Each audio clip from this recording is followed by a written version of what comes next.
Thank you for clicking on the YouTube channel, Nerds in the Hood. On today's video, I will be reviewing the 2011 film, Mission Impossible: Ghost Protocol. The film's plot synopsis is: the IMF is shut down when it's implicated in a bombing of the Kremlin, causing Ethan Hunt and his new team to go rogue to clear their organization's name. The cast for the film is: we've got Tom Cruise as Ethan Hunt, Simon Pegg as Benji, Jeremy Renner as Brant, and Vin Rhames as Luther Strickle. This movie was directed by Brad Bird. Most of this film was shot on location in Dubai.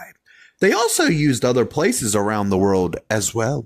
Not only does this film fix all the problems I had with the previous film, it does amazing at explaining everything away without ever becoming overcomplicated.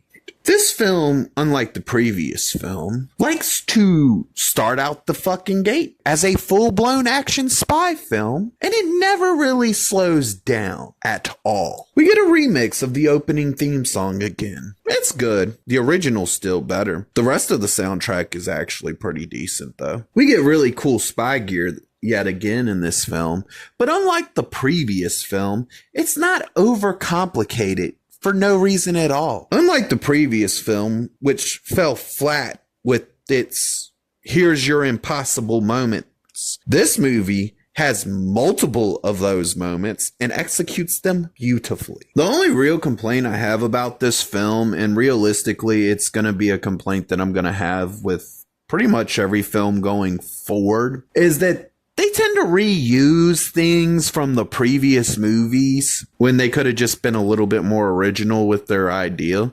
Had a great story there, but it's those reusings of certain elements from previous films that you start to notice, and it gets obvious the further through the franchise you get. The tension in this film is fucking amazing, and this film dials that shit up to like 30 at several points in the movie, giving you a very entertaining experience and making sure that you feel the tension every time you need to feel it. The film has a simple spy story that is fresh and entertaining for the majority of its runtime. This movie has some amazing effects in it, and even some great stunt work. I gotta say, Tom Cruise never disappoints when it comes to doing some crazy ass shit that it will almost get him killed, but he'll do it for the sake of entertainment. The film has a great script as far as the characters are concerned,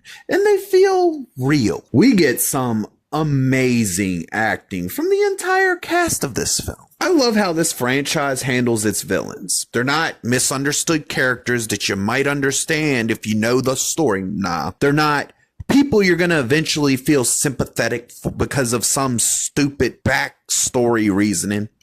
These motherfuckers are just evil. They're bad. They want to do some fucked up shit for some fucked up retarded reason. And that's all that matters, because realistically, that's all your villain has to be. He doesn't have to become some super complex, oh, he's just misunderstood.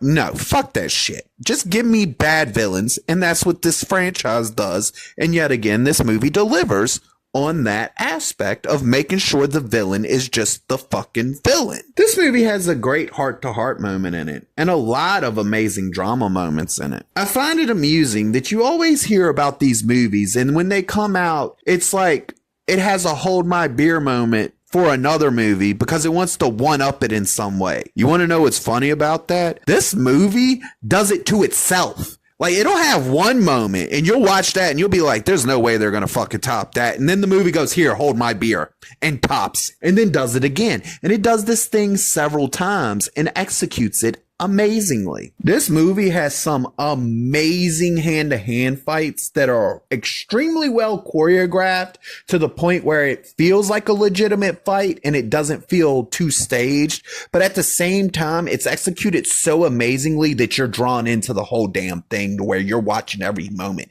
and it is like the editing for the fights is beautiful. This film chose to use some CGI in it, and I'm here to tell you that There's a lot of things you can use CGI for, and when your CGI is done really, really well, you'll never notice that it's CGI. But that's not the CGI you get in this movie, because the CGI you get in this movie is the kind where you look at it and you go, that's fucking CGI. Holy shit. This film's third act does amazing at resolving the film's mission and wrapping up everything beautifully as far as the story is concerned. This movie was made for the film's fans, and it is an amazing film for that alone. The downfall to that is the movie is the formula for all the Mission Impossible movies. The thing that makes that not matter is the way they try to do new things where they can. As a fan, I can say Hollywood should make more fan-focused films, because not every film needs to be for everybody. This movie shows that you give the fans what they want,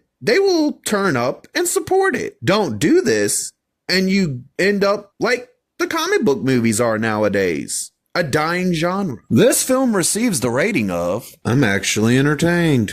If you liked the video, please click the thumbs up. If you disagree or agree with me, please leave a comment. And if you really want to see more of me, please hit that subscribe button.